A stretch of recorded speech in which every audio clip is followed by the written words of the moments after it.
箴言和合本第8章1至36節，智慧豈不呼叫？聰明豈不發聲？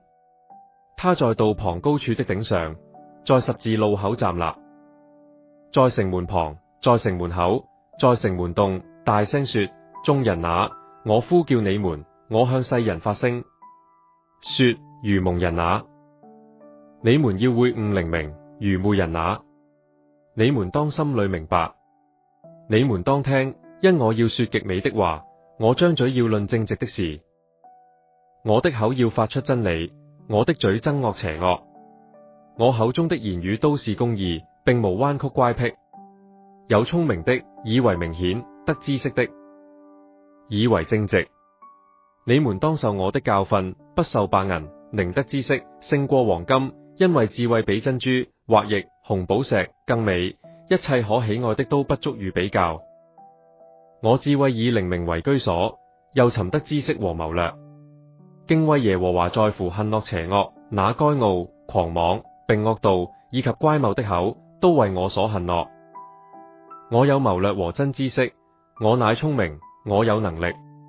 帝王藉我坐國位，君王藉我定公平，王子和首領，世上一切的審判官，都是藉我掌權。愛我的，我也愛他；懇切尋求我的，必尋得見。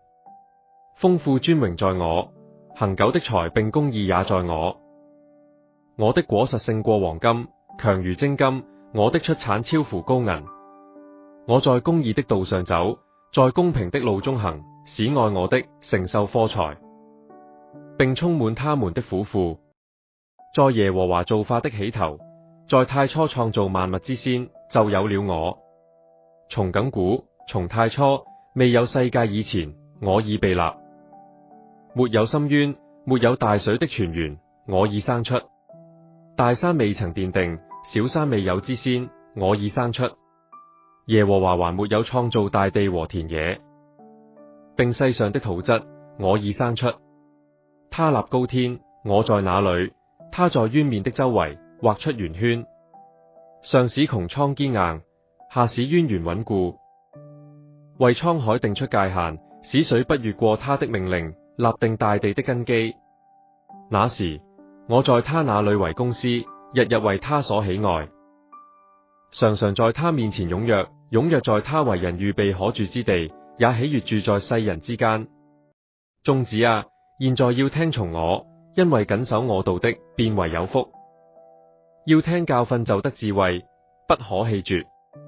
聽從我，日日在我門口仰望，在我門框旁邊等候的，那人便為有福。